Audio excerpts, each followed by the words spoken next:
ሰላም ጤና ይስጥልን ክቡራትና ክቡራን ተመልካቾቻችን ከናሁ ቴሌቪዥን ዘወትር በዚህ ሰዓት ወደ እናንተ የሚደርሰው የተለያዩ የሀገር ቤትና የባህር ማዶ ስፖርታዊ መረጃዎችን ወደ እናንተ የምናደርስበት ጊዜው አሁን ነው። ለዛሬም ለተሰኙ ጥር 18 2018 ዓ.ም የተለያዩ ስፖርታዊ መረጃዎችን ይዘናል። መረጃዎቹን እየተከታተላችሁ ከኛ ጋር እስከ መረጃዎቻችን ፍጻሜ ድረስ እንድትቆዩ የምንጋብዛችሁ የመረጃዎቹ አዘጋጅና አቅራቢ ገዛኸኝ ሄንዱላ እንደዚሁም የካሜራ ባለሙያችን ሜሮን ሰዓቱና ብሩጌታቸው ከኛ ጋር ቆይታ ያደርጋሉ። አብራችሁኑ ነው። ወደ ቀዳሚው የሀገር ቤት ስፖርታዊ መረጃችን አልፈናል። የቴኳንዶ ስፖርት ጥበብን መረጃ ነው ቀዳሚ የምናደርገው። ትላንት እንግዲህ በአዲስ አበባ 4 ኪሎ ስፖርት ትምህርትና ስልጠና ማዕከል አንድ ሁነት ነበረ። ይህም እንግዲህ በቻንሁን ኢንተርናሽናል ቴኳንዶ አሶሲዬሽን ከአዲስ አበባ ወጣቶችና ስፖርት ቢሮ ጋር በመተባበር የዳኝነት ስልጠና ሰጥቷል። ይህንን የዳኝነት ስልጠና በመስጠት ደግሞ ኢንተርናሽናል ኢንስትራክተር እንደዚሁ ሳቦም ኤልያስ ኩመል ነው ስልጠናውን የሰጠው። በንድፈ ሀሳብና በተግባር የተደገፈ ሳይንሳዊ ስልጠና እንደተሰጣቸው እንግዲህ በዚህ ስልጠና ላይ የተሳተፉ ሲኒየርና ወጣት ታዳጊዎች እንደዚሁ ከናሁ ስፖርት ጋር በነበራቸው ቆይታ አስተያየታቸውን ሰጥቷል። በተለይ በኢንተርናሽናል ደረጃ እንግዲህ ኢትዮጵያ አሉኝ ከምትላቸው የቴኳንዶ ባለሙያዎች መካከል አንደኛው እንግዲህ ኢንተርናሽናል ኢንስትራክተር ሳቦም ኤልያስ ኩመል ነውና ይህ እንግዲህ አንጋፋ ወይም ደግሞ ወጣትም ሊባል ይችላል የተለያዩ የውድድር ዓለማቶች ላይ ኢትዮጵያን በመወከል በዳኝነቱም እንደዚሁም ደግሞ ውድድር በማድረግ የኢትዮጵያን ሰንደቅ ዓላማ ከፍ ካደረጉ ስፖርተኞች መካከል አንደኛው ነው። ይህንን ስልጠና በተገቢ ሁኔታ እንግዲህ በትላንትናው ዕለት ሰጥቶ አጠናቋል ማለት ነው። ወደ 400 ሰልጣኞች ከታዳጊዎች እስከ ወጣቶች እንደዚሁም ደግሞ ሲኒየሮች የተሳተፉበት ነው። በተለይ ደግሞ ወጣቶችና ታዳጊዎች በዚህ የዳኝነት ስልጠና ላይ መሳተፋቸው በውድድር ወቅት የሚገባቸውን ፍትሃዊነት የዳኝነት ፍትሃዊነት ለመጠየቅ አግባብ ባለ መልኩ ስፖርቱንም ለመምራትና በኃላፊነት ለመወጣት ያስችላቸዋል ተብሏልና ዘመኑ የደረሰበትን የዳኝነት ስልጠና እንደተሰጣቸው ገልጿል። ቀደም ሲል እንደገለጽኩላችሁ ወደ 400 ሰልጣኞች ናቸው የተሳተፉት። ከነዚህ ውስጥ ሲኒየር ዳኞቹ ወደ 45 እንደሆኑ እንደዚሁ ከናሁ ስፖርት ጋር በስተመጨረሻ ቆይታ የነበረው ኢንተርናሽናል ኢንስትራክተር ሳቦም ኤልያስ ኩመል ገልጿል ማለት ነውና የተለያዩ ሲኒየር ዳኞች ተሳትፏል። ሳቦም ዘለቀ ሀብዛ እንደዚሁም አሸነፋቸው ሁሴንን የመሳሰሉ ሲኒየር እንደዚሁ ዳኞች እንደተካፈሉበት ወይም ደግሞ ባለሙያዎቹ እንደተካፈሉበት እንደዚሁ ተገልጿል ማለት ነው። በጥቅሉ እንግዲህ በዚህ ስልጠና ላይ የተሳተፉ ስልጠናው ምን ይመስላል የሚለውን ነገር እንግዲህ በተከታይነት ከናሁ ስፖርት ጋር ያደረጉትን ቆይታ ወደ እናንተ አድርሰን እንመለሳለን። አብራችሁኑ ነው። የአዲስ አበባ ቻንሁን ኢንተርናሽናል ቴኳንዶ ፌዴሬሽን ምስረታን አስመልክቶ ከአዲስ አበባ ከተማ አስተዳደር ወጣቶችና ስፖርት ቢሮ ጋር በመተባበር የዳኝነት ስልጠና ነው እየሰጠን ያለ ነው። እዚህ ጋር ያያችኋቸው ወደ 400 ምናምን ተሳታፊዎች ሁሉም ዳኞች አይደሉም። ከዚህ ውስጥ 45 ወደ 46 የሚሆኑ ዳኞች ናቸው። ሌሎቹ አትሌቶች፣ ታዳጊ ስፖርተኞችና አሰልጣኞች ናቸው። እነዚህን ያሳተፍንበት ትልቁ ዓላማ አሰልጣኞች የዳኝነትን ሕግ ማወቅ አለባቸው። አሰልጣኞች ያን ሕግ ሲያውቁ ተወዳዳሪያቸውን በተሻለ መጠን ያበቁልናል ብለን እናምናለን። ተተኪ አትሌቶች ደግሞ ሀገርን ወክለው ቀጣይ ተወዳዳሪዎች ይሆናሉ ብለን ስለምናስብ የውድድርን ሕግ እንዲያውቁ ቴክኒካል ነገር ላይ እርማት እያደረግንላቸው እንገኛለን። በዚህ ስልጠና ላይ በዋናነት ተጠቃሚ የሚሆኑ ተወዳዳሪዎች ናቸው ከዳኞች ቢበለጥ። ዳኞች ግዴታቸውን ነው የሚወጡት፣ ስልጠና ይወስዳሉ። ባላቸው ብቃትና እውቀት ተወዳዳሪዎች እንዲዳኙልን እንፈልጋለን። ተወዳዳሪዎች ግን ውድድር ላይ ስህተት እንዳይሰሩ፣ ውጤት እንዳያጡ፣ አገራቸውን ወክለው የሚሄዱበት ውድድር ላይ የተሻሉ ተወዳዳሪዎች እንዲሆኑ የምናፈራቸው። አሁን እዚህ ውድድር ላይ አጠቃላይ ስልጠና ላይ የሚሳተፉ ተወዳዳሪዎች ወይም ደግሞ ዳኞች ቀጣይ ሀገራቸውን ወክለው ዓለም ሻምፒዮና ላይ ወርልድ ካፕ ላይ በመሳተፍ እንደዚሁም አፍሪካ ውድድሮች ይኖሩናል በመሳተፍ ሀገራቸውን ማስጠራት እንደዚሁም ታማኝና ንጹህ ዳኛ በመሆን የኢንተርናሽናል ቴኳንዶ ሕግና ደንብ እንዲያከብሩ ለማድረግ ነው እየሰራን ያለን። እንዳዘውታሪ ብዛት እኛም በእኛ በቻንሁን ኢንተርናሽናል ቴኳንዶ በአዲስ አበባ ደረጃ ከ35 በላይ ክለቦች አሉ። በኢትዮጵያ ደረጃ 165 ክለቦችን መዝገበን እየተንቀሳቀስ ነው። ይህንን ፍቃድ ለማግኘት በየክልሉ ስልጠናዎች እየሰጠን እንገኛለን። እነዚህ ስልጠናዎች ስንጨርስ የባህልና ስፖርት ሚኒስቴር የሚያወጣውን ሕግ አሟልተን ከተገኘን ሀገር አቀፍ ፍቃድ እናገኛለን ማለት ነው። በኮርሱ በጣም ብዙ ጥቅም ነው ያገኘ ነው። ምክንያቱም መጀመሪያ ከነበረህ ነገር አፕዴት ማድረግ ነው። ወጣቱን ደግሞ የተሻለ እውቀትና የተሻለ ዜጋ ለማድረግ የግድ ኮርስ በየጊዜ ኮርስ መኖሩ ለወጣቱ በጣም ወሳኝና የምንለው ነገር ነው። ሳቦም ኤልያስ በጣም ጎበዝ አስተማሪ ነው። አስተማሪም ነው ተማሪም ነው። አሁን እዚህ ጋር ለየት የሚያደርገው ነገር ብዙ ጊዜ አስተማሪዎች ተማሪ ነን አይሉም። እሱ ግን ተማሪም ነው አስተማሪም ነው።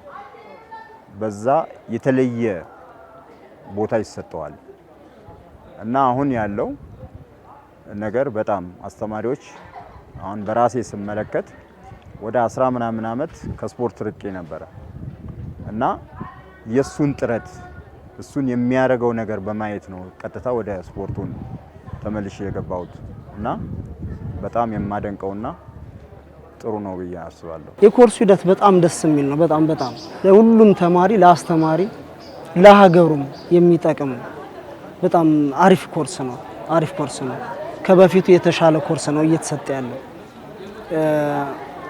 ኤልያስ ማለት አሁን ደግሞ በተለያየ ሀገራት ያለውን ሂደት የኮርሱን ያሰለጣጠኑን ሁኔታ በጣም ልጅግርም ስለሆነ በጣም እየለፋ ነው ያለው እና ከዛ ያመጣውን ዕውቀት እያካፈለ ስለሆነ በጣም ደስ እያለኝ ነው እየተሳተፍኩ ያለሁት።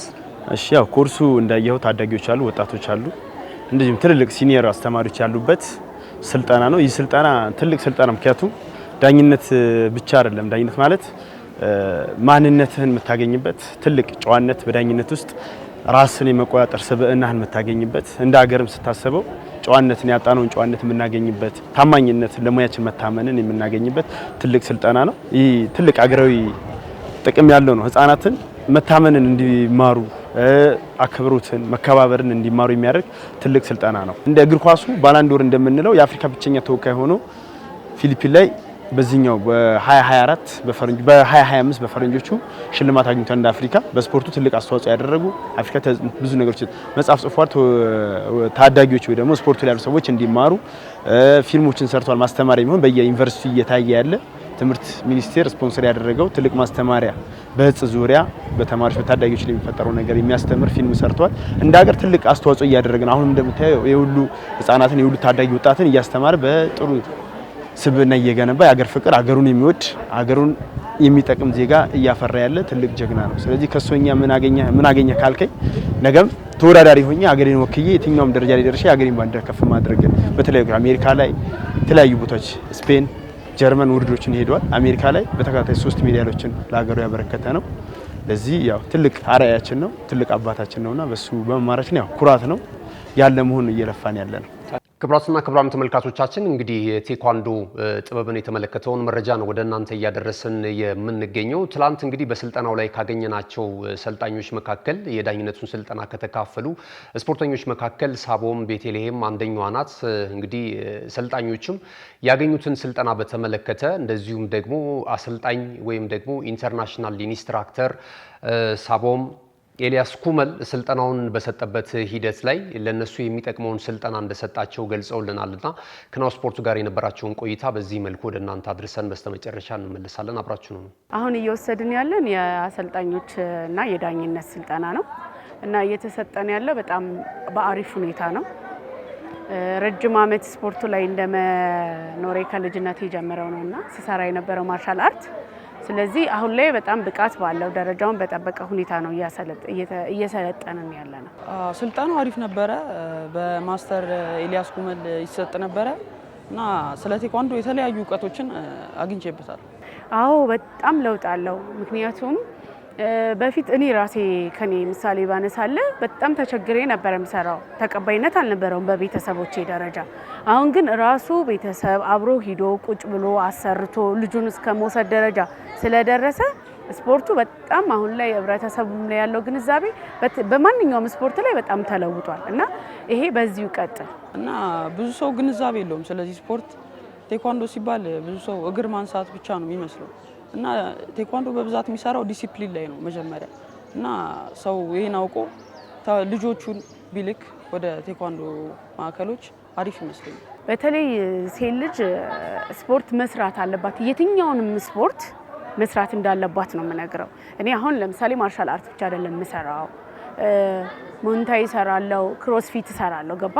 ይሄን ሁሉ ስፖርት የምሰራው ጥቅሙን ስላወቅኩት ነው። ስለዚህ ሴት ልጆችም ወላጆችም ሴት ልጆቻችሁን ወደ ስፖርት ቤት ማምጣት አለባችሁ። በኮንፊደንስም ሆነ በፊዚካልም ጥንካሬ ሜንታሊም ብዙ ነገር ጥቅም ስላለው ወላጆች እባካችሁ ልጆቻችሁን ወደ ስፖርት ቤት ወደ ማንኛው ወደምትፈልጉት ስፖርት ቤት እንድትልኩ ብዬ አስተላልፋለሁ። ተመልሰናል። ወደ ሌላኛው የሀገር ቤት ስፖርታዊ መረጃችን ስናልፍ የሲቢ ኢትዮጵያ ፕሪሚየር ሊግ የ2018 ዓ.ም የውድድር ዘመን የ17ኛ ሳምንት መርሃ ግብር ጨዋታዎች እንደዚሁ በትላንትናው ዕለት ጅማሯቸውን አድርገዋል። በአዳማ ሳይንስና ቴክኖሎጂ ዩኒቨርሲቲ ስቴዲየም እንደዚሁም አዲስ አበባ ስቴዲየም ላይ የተደረጉ ጨዋታዎች አሉ። እነዚህን ጨዋታዎች እንመለከታለን። ዛሬም የመርሃ ግብሩ ቀጣይ ጨዋታዎች እንደዚሁ ቀጥለው የሚከናወኑ ነው የሚሆነው። አዲስ አበባ ስቴዲየም ላይ ትላንትና ወልዋሎ አዲግራት ዩኒቨርሲቲን ከሀዲያ ሆሳዕና ጋር ያገናኘው ጨዋታ በወልዋሎ አዲግራት ዩኒቨርሲቲ 2-1 አሸናፊነት ፍጻሜውን አግኝቷል። ወልዋሎ አዲግራት ዩኒቨርሲቲ ከጨዋታው ሙሉ 3 ነጥብ ማግኘት የቻለበትን ግቦች እንዳልካቸው ጥበቡ 21ኛው ደቂቃ ላይ እንደዚሁም ደግሞ ቃላብ ውብሸት ደግሞ በራሱ ግብ ላይ 63ኛው ደቂቃ ላይ ኳስና መረብን አገናኝቷል ማለት ነውና ወልዋሎ አዲግራት ዩኒቨርሲቲ ከወራጅ ቀጠናው ስፍራ ለጊዜውም ቢሆን መውጣት የቻለበትን ውጤት ነው ማስመዝገብ የቻለው ማለት ነውና ጨዋታው 2-1 በሆነ ውጤት ተጠናቋል። ሌላው እዚሁ አዲስ አበባ ስቴዲየም ላይ የተደረገውን ጨዋታ ስንመለከት ፋሲል ከተማ ከአርባ ምንጭ ከተማ ጋር ያደረጉት ጨዋታ በፋሲል ከተማ 3-2 አሸናፊነት ተጠናቋል። ቃል ኪዳን ዘላለም 12ኛውና 33ኛው ደቂቃ ላይ እንደዚሁም ደግሞ ናትናኤል ገብረ ጊዮርጊስ 51ኛው ደቂቃ ላይ ሶስቱን የአጼዎቹን የአሸናፊነት ግብ ከመረብ ማሳረፍ ችሏል። እንግዲህ አርባ ምንጭ ከተማ በዘንድሮ ዓመት በጣም ደካማ ጊዜን እያሳለፉ ከሚገኙ ክለቦች መካከል አንደኛው ነው። ትላንትም እንግዲህ ሽንፈትን አስተናግዷል። ታምራት እያሱና እንደዚሁ ጸጋይ አበራ 2 ግቦችን ከመረብ ያሳረፉም በፋሲል ከተማ 3-2 አሸናፊነት ተጠናቋል ማለት ነው። ፋሲል ከተማ በውድድር ዓመቱ የሰበሰባቸውን ነጥቦች ወደ 29 ከፍ ማድረግ የቻለበትም ውጤት ሆኖለት ተጠናቋል ማለት ነው። ሌሎች ጨዋታዎች ተደርገዋል። በአዳማ ሳይንስና ቴክኖሎጂ ዩኒቨርሲቲ ስቴዲየም አዳማ ከተማን ከመቀሌ 70 እንደርታ ጋር ያገናኘው ጨዋታ ግብ ሳያስመለክት 0-0 በሆናቸው ውጤት ተጠናቋል። ከዛ ባለፈ በተመሳሳይ ባህር ዳር ከተማና ሐዋሳ ከተማ የሚያደርጉ ጨዋታ 0-0 በሆናቸው ውጤት ነው የተጠናቀቀውና ትላንት እንግዲህ በአዳማ ሳይንስና ቴክኖሎጂ ዩኒቨርሲቲ ስቴዲየም የተደረጉት ሁለቱም ጨዋታዎች ግብ ሳያስመለክቱ ነው 180 ደቂቃ የተጠናቀቀው ማለት ይቻላል። ዛሬ የሚደረጉ ጨዋታዎች አሉ። አዲስ አበባ ስቴዲየም ላይ ቅዱስ ጊዮርጊስ ከምድረገነት ሽሬ ጋር የሚያደርጉት ጨዋታ ቀን 7 ሰዓት ሲል ጅማሮውን ያደርጋል። ቅዱስ ጊዮርጊስ ወደ አሸናፊነት ለመመለስ ወደ ሜዳ ይገባል ተብሎ ነው የሚጠበቀው። አሁን ላይ በደረጃ ሰንጠረዡ ፈረሰኞቹ 8ኛ ደረጃ ላይ ነው የሚገኙት በ22 ነጥቦችና ይህን ጨዋታ ማሸነፍ ከቻሉ ነጥባቸው ወደ 25 ከፍ ማድረግ የሚችሉበትን አጋጣሚ መፍጠር ይችላሉ ማለት ነው። እንግዲህ ይህ ጨዋታ ፍጻሜውን እንዳገኘ ደግሞ መድን ከመቻል የሚያደርጉትም የአዲስ አበባው ደርቢ ጨዋታ ይጠበቃል። መቻል የአሸናፊነቱን ለማስቀጠል ነው ጨዋታውን የሚያደርገው። ኢትዮጵያ መድን ደግሞ በጣም ደካማ ጊዜን እያሳለፈ ነው የሚገኘው በዚህ ዓመት ወይም ደግሞ የወቅቱ የፕሪሚየር ሊጉ ሻምፒዮና ክለብ እንደሆነ ይታወቃልና እነዚህን ጨዋታዎች በአዲስ አበባ ስቴዲየም እንመለከታለን። በአዳማ ሳይንስና ቴክኖሎጂ ዩኒቨርሲቲ ስቴዲየም የሚደረጉ ጨዋታዎች አሉ። ኢትዮ ኤሌክትሪክ ከወላይታ ዲቻ ቀን 9 ሰዓት ላይ እንደዚሁም አመሻሽ 12 ሰዓት ላይ ደግሞ ነገሌ አርሲ ከሲዳማ ቡና ከሊጉ መሪ ክለብ ጋር የሚያደርጉትም ጨዋታ እንደዚሁ ይጠበቃል። ሲዳማ ቡና መሪነቱን አጠናክሮ ለመቀጠል እንደዚሁም ነገሌ አርሲ ከተከታታይ ድሎችና ጥሩ ብቃት ካሳየባቸው ጨዋታዎች በኋላ እንግዲህ ባሳለፍነው ሳምንት ማሸነፍ ያልቻለበትን ውጤት ተመልክተናል። ወደ አሸናፊነት ለመመለስ ዳግም ዛሬ ወደ ሜዳ ይገባል። ሁለቱም ቡድኖች ብርቱ ፍክክር ሊያደርጉ እንደሚችሉ ይገመታል ማለት ነው። የሊጉን የደረጃ ሰንጠረዥ ሲዳማ ቡና በ33 ነጥቦች በቀዳሚነት ይመራል። ፋሲል ከተማ በ29 ነጥብ ይከተላል። ሐዋሳ ከተማ እንደዚሁም አዳማ ከተማ በ27 ነጥብ፣ ነገሌ አርሲ በ26 ነጥብ እስከ 5ኛ ያለውን ደረጃ ይዘውታል። የከፍተኛ ጎል አስቆጣሪነቱን ትራክ አቤል ያለው ከፈረሰኞቹ ከቅዱስ ጊዮርጊስ በ8 ግብ፣ አዲስ ግደይም በተመሳሳይ 8 ግቦችን ከኢትዮጵያ ንግድ ባንክ ከመረብ በማሳረፍ የከፍተኛ ጎል አስቆጣሪነቱን ትራክ እየመሩ ነው የሚገኙት። ክቡራትና ክቡራን ተመልካቾቻችን የሀገር ቤት ስፖርታዊ መረጃዎቻችን ይህንን ይመስላሉ። ስንመለስ በቀጥታ ወደ ባህር ማዶ ስፖርታዊ ጉዳዮቻችን ነው የምናምራው። አብራችኑ ነው። ካሽጎ በየትኛውም ዓለም ሆነው በማንኛውም ሰዓት ለወገኑ የሚደርሱበት ፈጣን የገንዘብ መላኪያ ተከፈተሎ። ማስተርና ቪዛ ካርዶን በመጠቀም ከ5 እስከ 20 ዶላር የሚልኩበት አዲስ የገንዘብ መላኪያ መንገድ። ካሽጎን ለየት የሚያደርገው የትኛውም የገንዘብ ዝውውር በፍጥነት አገልግሎት ከመስጠቱም ባሻገር ለማንኛውም አገልግሎት ምንም አይነት ክፍያ አለመጠየቁ ነው። በሀገራችን ታሪክ ገንዘብን ከውጪ ወደ ሀገር ቤት በማስተላለፍ በመተግበሪያ መልክ አገልግሎት መስጠት የጀመረው የመጀመሪያው ሀገር በቀል የገንዘብ መላኪያ ዘዴ ካሽጎ ከ4500 በላይ ባሉ የባንክ ቅርንጫፎች አገልግሎት እየሰጠ ይገኛል። ገንዘቦን በሰኮንዶች ልዩነት ውስጥ ይፈልጉ በአካውንቶ ወይንም በእጆ ቆጥረው የሚወስዱበት ልዩ ዘዴ። በቅርቡ ሁሉንም ኢትዮጵያዊ ባለቤት ለማድረግ ጉዞ የጀመረው ካሽጎ ዛሬውኑ መተግበሪያውን በስልኮ ላይ በመጫን የአገልግሎቱ ተጠቃሚ ሆኑ። ፍጥነት መለያችን፣ ኢትዮጵያን መክፈቻችን፣ ካሽጎ ነው መላኪያችን። ካሽጎ የአዲሱ ትውልድ ብራንድ። ተመልሰናል። ይህ ናሁ ቴሌቪዥን ነው። ክቡራትና ክቡራን ተመልካቾቻችን እንግዲህ ቀደም ሲል የሀገር ቤት ስፖርታዊ መረጃዎችን ወደ እናንተ አድርሰናል። አሁንም አብራችሁን ሆናችሁ መረጃዎቻችንን እየተከታተላችሁ ስላላችሁ እጅግ በጣም እናመሰግናለን።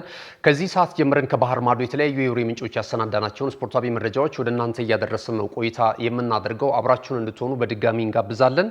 የእንግሊዝ ፕሪሚየር ሊግን መረጃ ቀዳሚ እናደርጋለን። የተወዳጁ የእንግሊዝ ፕሪሚየር ሊግ የ2025/26 የውድድር ዘመን የ23ኛ ሳምንት መርሃ ግብር ጨዋታዎች በተለያዩ የእንግሊዝ ከተማ ስቴዲየሞች እንደዚሁ ተከናውነው ተጠናቋል። ዛሬ ግን አንድ የመርሃ ግብሩ ቀሪ ጨዋታ ይደረጋል። የመርሲሳይዱ ክለብ ኤቨርተን ጉዲሰን ፓርክ ስቴዲየም ላይ አዲስ አዳጊውን ክለብ ሊድስ ዩናይትድን በሚገጥምበት ጨዋታ ነው መርሃ ግብሩ የሚጠናቀቀው ማለት ነው። እንግዲህ በዚህ በ23ኛ ሳምንት መርሃ ግብር ላይ ከተከናወኑና ከተጠበቁ ጨዋታዎች መካከል አንደኛው በሀገር ቤት እልፍ ደጋፊዎችን ማስከተል የቻሉት አርሰናልና ማንቸስተር ዩናይትድ ያደረጉት ጨዋታ ነበር በኤምሬትስ ስቴዲየም። ይህ ጨዋታ እንግዲህ ማታ በስተመጨረሻ በዩናይትዶች 3-2 አሸናፊነት ፍጻሜውን አግኝቷል። አርሰናልም እንግዲህ ከበርካታ ጊዜያት በኋላ ብዙ ታሪኮች የተቀየሩበት ብዙ መጥፎ ነገሮችን ያስመዘገበበት ጨዋታ ነው ማለት ይቻላል። መምራት ችሎ ነበር። ትላንት በነበረው እንቅስቃሴ እንግዲህ ኤምሬትስ ድባብ እጅግ በጣም የሚገርም ነበረ። ቡድናቸውን ለማበረታታትና ወደ አሸናፊነት እንዲመለስ ለማድረግ ማለት ነውና አርሰናል እንግዲህ በተከታታይ 3 ጨዋታዎች በሊጉ ማሸነፍ አልቻለም። ከዚህ ቀደም በተከታታይ በኖቲንግሃም ፎረስት ነጥብ ጣለ። ከዚያም በሊቨርፑልም እንደዚሁ በተመሳሳይ ነጥብ ጣለ። ለሶስተኛ ጊዜ ደግሞ እንደዚሁ ሽንፈትን አስተናገደ ማለት ነው። በውድድር ዓመቱ ያስተናገዳቸውም ሽንፈቶች 3 ደርሷል። ከዚህ ቀደም በሊቨርፑል በአስተን ቪላ ተሸንፎ ነበረ።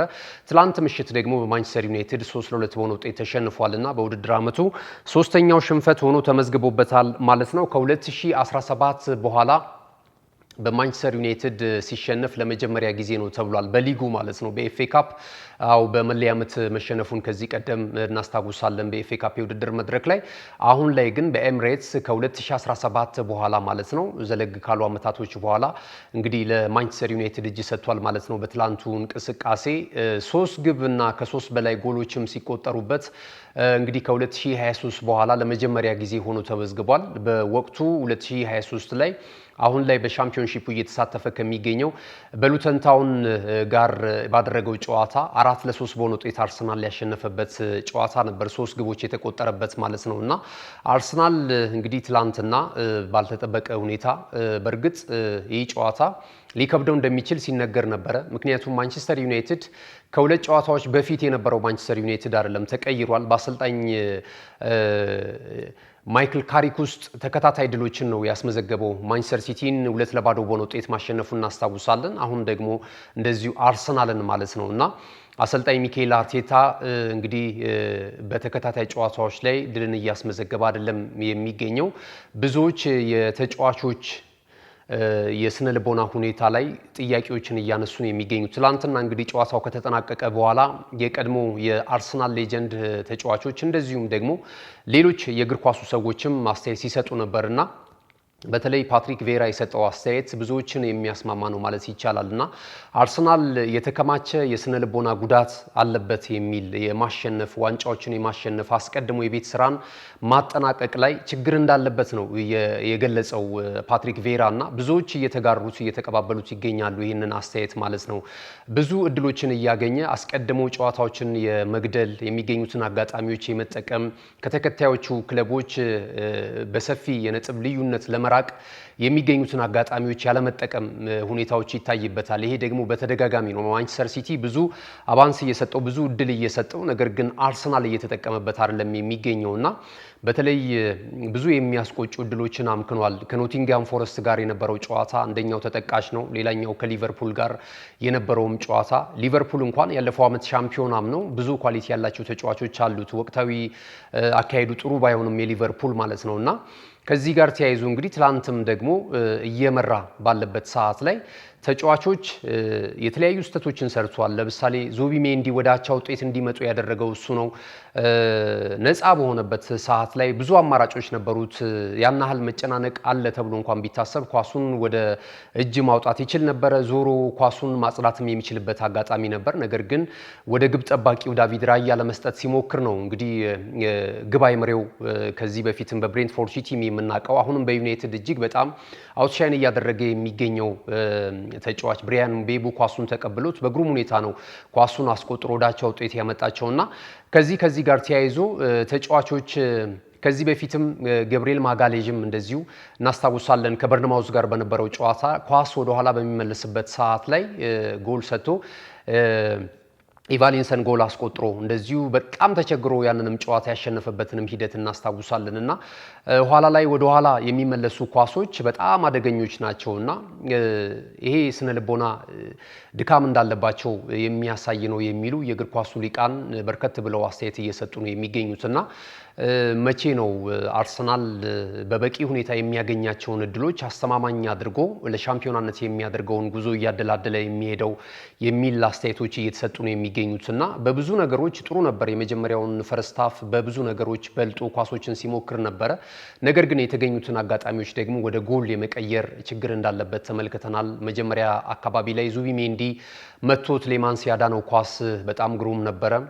ከዛ ባለፈ እንግዲህ የጨዋታውን አጠቃላይ አቅጣጫ ቀይረዋለች ተብሎ በበርካቶች የታመነበት ዙቢሜንዲ ወደ ኋላ መልሶት ብሪያን ምቤሞ ያስቆጠረው ኳስ ወደ አቻ ውጤት መምጣታቸው የበለጠ ለዩናይትዶች ተነሳሽነት እንዲኖራቸው ያስቻለ ነበር ማለት ይቻላልና እንግዲህ ትላንትና 3-2 በሆነ ውጤት ተሸንፏል ማለት ነው።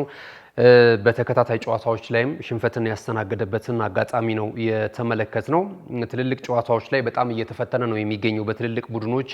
ማንቸስተር ዩናይትድን አየን፣ ማንቸስተር ሲቲንም ማሸነፍ አቅቶታል እንደዚሁ። ከዛ ባለፈ የሊቨርፑልንም ውጤት እንደዚሁ ተመልክተናል።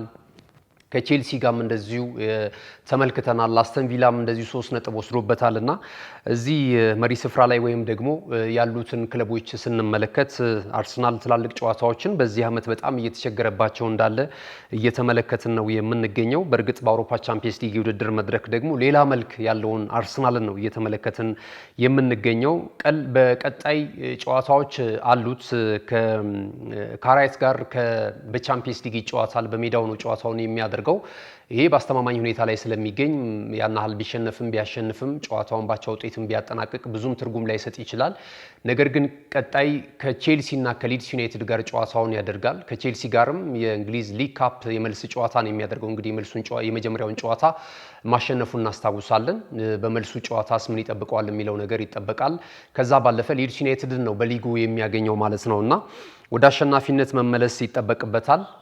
እንግዲህ በቀጣይ እንመለከታለን። የማንቸስተር ዩናይትድንም ጥንካሬ ግን እዚህ ጋር ደግሞ የተወሰኑ ሀሳቦችን ማንሳት ያስፈልጋል። አሰልጣኝ ማይክል ካሪክ በጊዜያዊነት አሰልጣኝ ከመጣ በኋላ እንግዲህ ያደረጋቸውን ጨዋታዎች ማሸነፍ ችሏል። ሁለቱንም ደግሞ ማሸነፍ የቻለው ማንቸስተር ሲቲንና አርሰናልን ነው። ጠንካሮቹን ከአንደኛና ሁለተኛ ደረጃ ላይ የሚገኙትን ያለፉትን ዓመታቶች ለሻምፒዮናነት ፍክክር ውስጥ በእንግሊዝ ፕሪሚየር ሊግ በደንብ ጠንካራ ከነበሩ ክለቦች መካከል ተጠቃሾቹ እነዚህ ክለቦችን ነው ማሸነፍ የቻለው። በጥሩ አደረጃጀት ጥሩ ኳሊቲ ያላቸውን ተጫዋቾች ማሸነፍ የቻለው ማይክል ካሪክ ከበርካታ የእግር ኳሱ ሊቃን ዘንድ አድናቆት እየተቸረው ነው የሚገኘው። የሚከተለው የጨዋታ ዘዬ የተቃራኒውን ክለብ ያጠቃቅ ወይም ደግሞ የሚሄዱበትን አጋጣሚ እየተመለከተ ለዛ መልስ የሚሆን አጨዋወት ዘይን ይዞ በመምጣት እንግዲህ ጨዋታዎችን በማሸነፍ በድል ጀምሯል ማለት ነውና ከዚህ ጋር ተያይዞ በጣም እየተደነቀ ነው የሚገኘው። ሳምንት ዕለት እንግዲህ የአርሰናል ደጋፊዎችን አስጨፍሮ ነበረ ሲቲዎችን አሸንፎ ማለት ነው። ትላንት ምሽት ደግሞ ጨፋሪዎቹ የሲቲ ደጋፊዎች ሆነዋል ማለት ነውና ሁለቱንም ክለብ ደጋፊዎች እንግዲህ ባቻቻለ ሁኔታ ትላንትም ሳምንትም ትልልቆቹን ቡድኖች በማሸነፍ እንግዲህ ይህንን አይነት ሁኔታ በጥሩ ብቃት ጨዋታዎችን መጀመር ችሏል ማለት ነው። አርቴታንም በሁለት አጋጣሚ ማሸነፍ ችሏል።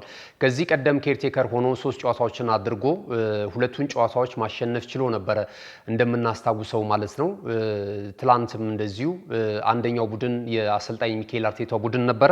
ትላንትም ይህንኑ እንደዚሁ መድገም ችሏል ማለት ነውና በአሰልጣኝ ሚካኤል አርቴታ ላይ ያለውን የበላይነት አሰልጣኝነት ማይክል ካሪክ በጥቂት ጨዋታዎች ላይ ማሳየት ችሏል ማለት ነው። ከጨዋታው መጠናቀቅ በኋላ የተለያዩ ሀሳቦች ተሰንዝረዋል በተጫዋቾችና በአሰልጣኝ ስታፍ አባላቶች ማለት ነው። አሰልጣኝ ሚካኤል አርቴታ በጣም ያማል የደረሰብን ሽንፈት፣ ነገር ግን ደግሞ ይህንን ማድረግ ለቻሉት ማንቸስተር ዩናይትድ አጠቃላይ አድናቆቴን እንደዚሁም ደግሞ እንኳን ደስ አላችሁ ማለት እፈልጋለሁ የሚል አስተያየቱን ሰጥቷል ማለት ነው። ወደ አሸናፊነት መመለስ አለብን። የግለሰቦች ስህተት በጣም እየተበራከተ መጥቷል በቡድናችን ውስጥ። ይህንን ማረም ያስፈልጋል። በፍጥነት ወደ አሸናፊነት መመለስ አለብን።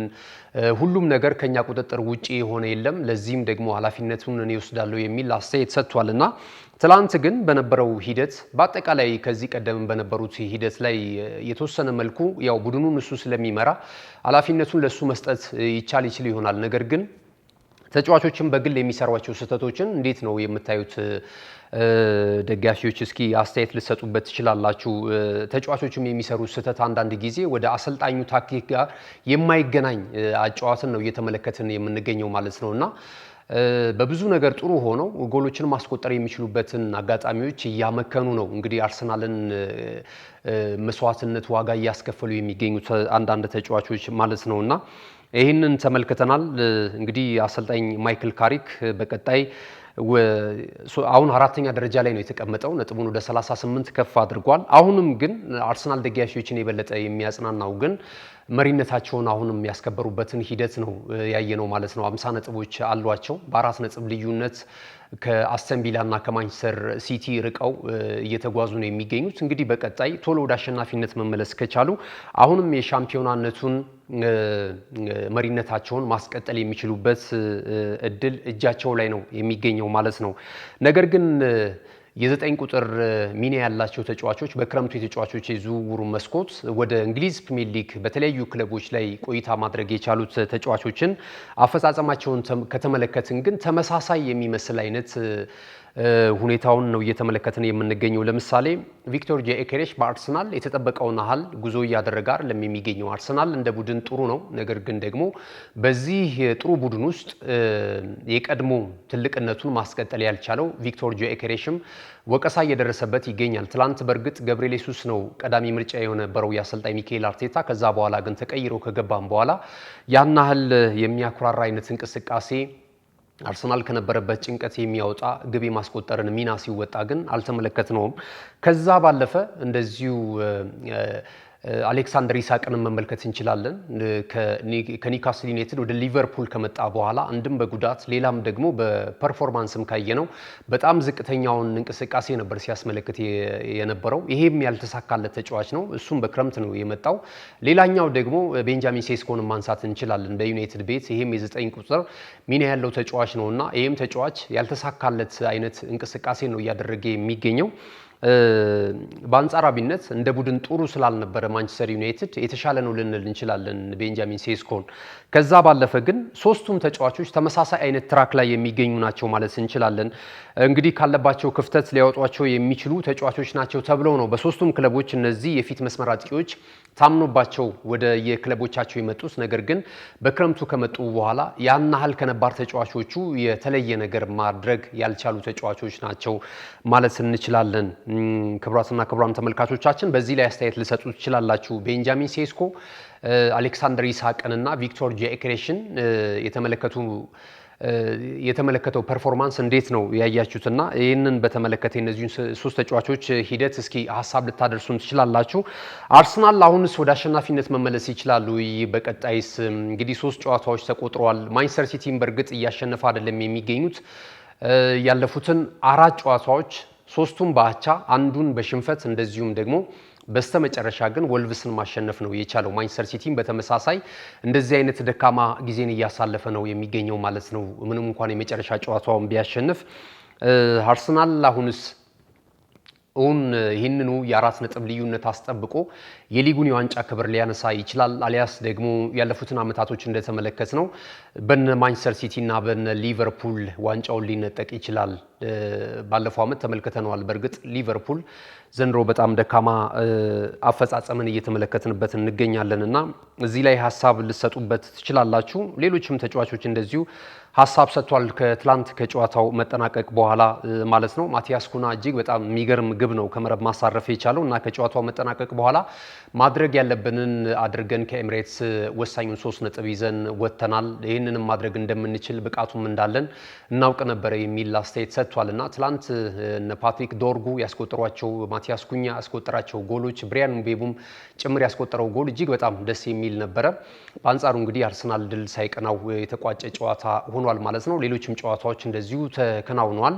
ቼልሲም እንደዚሁ ማሸነፍ ችሏል። ከዛ ባለፈ አስተን ቪላም በተመሳሳይ ድል ቀንቶታል ትላንት በነበረው ጨዋታ ላይ ማለት ነውና በቀጣይ የሚደረጉ ጨዋታዎችን እንመለከታለን። እንግዲህ ከነገና ከነገ በስቲያ ደግሞ የአውሮፓ ቻምፒየንስ ሊግ የውድድር መድረክ ጨዋታዎች እንደዚሁ ቀጥለው ይከናወናሉ። በሌላ በኩል በስፔን ላሊጋም የተደረጉ ጨዋታዎች አሉ። መሪ ስፍራ ላይ የሚገኙ ክለቦች ድል ቀንቷቸዋል። ባርሰሎና እንደዚሁ ወደ አሸናፊነት የተመለሰበትን ውጤት ማስመዝገብ ችሏል። ትላንት በነበረው ጨዋታ ላይ ማለት ነው 3-0 በሆነ ውጤት ነው ማሎርካን ማሸነፍ የቻለው። እንደዚሁ ሪያል ማድሪድም ቪላሪያን 2-0 በሆነ ውጤት ማሸነፍ ችሏል። አትሌቲኮ ማድሪድም ተጋጣሚውን ማሸነፍ ችሏል እና የስፔን ላሊጋም ወደ ፍክክር ዳግም የተመለሰበትን ውጤት እየተመለከትን ነው የምንገኘው። በዚህም መሰረት እንግዲህ ላሊጋውን በ52 ነጥቦች እየመራ የሚገኘው ባርሰሎና ነው። በ51 ነጥብ ደግሞ እንደዚሁ ሪያል ማድሪድ ሁለተኛ ደረጃ ላይ ተቀምጧል። አትሌቲኮ ማድሪድ እና ቪላሪያል ተከታዩን ደረጃ ይዘውታል ማለት ነው። አጫጭር መረጃዎችን ይዘን እንመለሳለን። አብራችሁን ነው። እነሆ የምስራች! የ10 አየር መንገድ የበረራ ትኬት ለውድ ደንበኞቹ በተቀላጠፈና አስተማማኝ በሆነ መንገድ እያቀረበ ያለው። በዚህም በደንበኞቹ የተመሰገነው ጉዞጎ አሁን ደግሞ ተደራሽነቱን በማስፋት ተጨማሪ ባንኮችን በማካተት ለውድ ደንበኞቹ የበለጠ አስተማማኝ ለመሆን ችሏል። የጉዞጎን አፕሊኬሽን ከአፕ ስቶር ወይም ከፕላይ ስቶር በማውረድ የመነሻና የመድረሻ ከተማዎትን መርጠው ዋጋ አወዳድረው የሀገር ውስጥም ሆነ ዓለም አቀፍ በረራ ማድረግ ካሰቡ የበረራ ትኬቶን ክፍያ በአቅራቢያው በሚገኙ ባንኮች አንድም በአካል በመሄድ ወይም በኦንላይን የክፍያ አማራጮች ክፍያዎትን በመፈጸም የበረራ ትኬቶን በእጅ ያስገቡ። ከዚህም በተጨማሪ እንደ ሁል ጊዜው ወደ ጉዞጎ የጥሪ ማዕከላችን 7473 በመደወል ከሙሉ የበረራ መረጃ ጋር የ24 ሰዓት የትኬት አገልግሎት ማግኘት እንደሚችሉ ስናበስሮ በታላቅ ደስታ ነው። ለበረራዎ ጉዞጎ።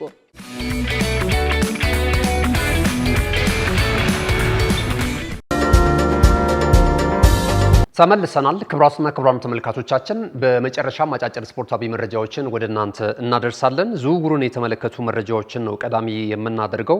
የአንዲ ሮበርትሰን ጉዳይ እየተገለጸ ነው የሚገኘው። የአንዲ ሮበርትሰንን ጉዳይ ስንመለከት እንግዲህ የሊቨርፑል ቆይታውን ሊያጠናቅቅ ከጫፍ ደርሷል።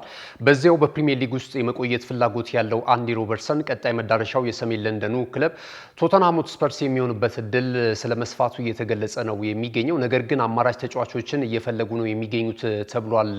ሊቨርፑሎች በዚህ ተጫዋች ቦታ ላይ አዳዲስ ተጫዋቾችን ለማምጣት እንደዚሁ እያማተሩ እንዳለ እየተገለጸ ነው የሚገኘው። ነገር ግን በቀጣይ በውድድር ዓመቱ መጨረሻ ከሊቨርፑል ጋር ያለው በጋራ የመስራት የውል ኮንትራት የሚጠናቀቀው ይህ ስኮትላንዳዊ ተጫዋች ቀጣይ መዳረሻው እንደዚሁ የአሰልጣኝ ቶማስ ፍራንኩ ቡድን ቶተንሃም ሆትስፐርስ የሚሆንበት እድል ሰፊ ስለመሆኑ እየተገለጸ ነው የሚገኘው። ሌላኛውን መረጃ ስንመለከት እንግዲህ ከሊቨርፑል በነፃ ዝውውር የስፔኑን ክለብ ሪያል ማድሪድን መቀላቀል የቻለው እንግሊዛዊ ኢንተርናሽናል እንደዚሁ አሌክሳንደር አርኖልድ ወደ ፕሪሚየር ሊጉ ለመመለስ ፍላጎት አለው ተብሏል። በሪያል ማድሪድ ጊዜያዊ አሰልጣኝ እንደዚሁ እንደማይፈለግ የተነገረው ይህ ተጫዋች ቀጣይ መዳረሻው ምናልባት የእንግሊዙ ክለብ ማንቸስተር ሲቲ ሊሆን የሚችልበት እድል ሰፊ ነው ተብሏል። ማንቸስተር ሲቲዎች በጥር የተጫዋቾች የዝውውር መስኮት 3 ተጫዋቾችን ማምጣት ችለዋል። አንደኛው በእርግጥ የቀድሞ የራሳቸው ንብረት ነበረ፣ እንግዲህ መልሰውታል፣ ይሄንን ከዋትፎርድ ማለት ነው። ከዛ ባለፈ ግን አንቶኒ ሴሜኞን እንደዚሁ ከበርንማውዝ፣ ከዛ ባለፈ ደግሞ እንደዚሁ ማርክ ጉዌንም እንደዚሁ ከክሪስታል ፓላስ ያስፈረሙበትን ሂደት እናስታውሳለን። በቀጣይ ይህንን በእንግሊዝ ፕሪሚየር ሊግ በጣም በጥሩ ብቃት ላይ ሳለ በነፃ ዝውውር ሎስ ብላንኮቹን መርጦ ወደ ሪያል ማድሪድ ማምራት የቻለውና በዚያም ያልተሳኩ 7 ወራቶችን ማሳለፍ የቻለው አርኖልድን ዳግም የአሰልጣኝ ፔፕ ጋርዲዮላው ቡድን ማንቸስተር ሲቲ ማስፈረም እንደሚፈልግ እንደዚሁ ተነግሯል ማለት ነው።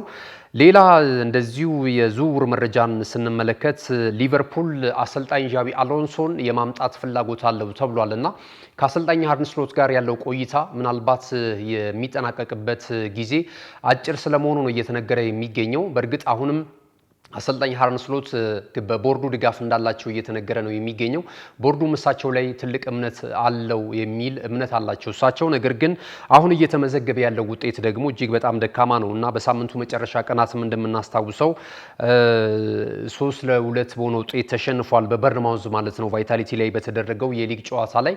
ከዛ ጨዋታ መጠናቀቅ በኋላ የበለጠ ዣቢ አሎንሶ ከሪያል ማድሪድ ጋር ከተለያየ በኋላ ስሙ በስፋት ከቀድሞ ክለቡ በተጫዋችነት እዚህ ቤት መቆየቱ የሚታወስ ነው በሊቨርፑል እና ዳግም ወደ እንግሊዝ ፕሪሚየር ሊግ ይመጣል በአሰልጣኝነት የሚሉ መረጃዎች በጣም ጠንከር ብለው እየወጡ ነው የሚገኙትና ቀጣይ ይሄ ነገር ሊመዘገብ ይችላል።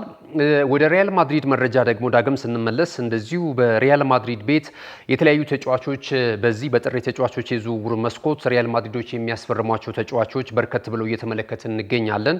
አዳም ዋትሰን አንደኛው ነው። በክሪስታል ፓላስ ቤት ጥሩ ነገር ማሳየት የቻለው ይህ ተጫዋች በተለያዩ ክለቦች ይፈለጋል።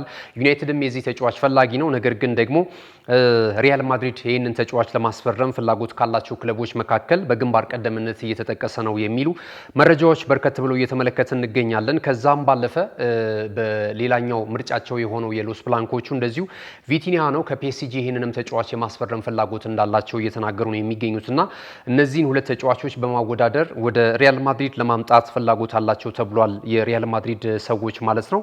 ሌላኛው የአርሰናልን መረጃ ይመለከታል። አርሰናል የ19 ዓመቱን የሪያል ማድሪድ ተጫዋች ቪክቶር ቫልዴቤናስን ለማስፈረም ፍላጎት አለው ተብሏል። ከዚህ ቀደምም በሰፊው የዚህ ተጫዋች ስም ከመድፈኞቹ ጋር ሲያያዝ ነበረና አርሰናሎች ይህንን ተጫዋች የማስፈረም ፍላጎት አላቸው ተብሏል።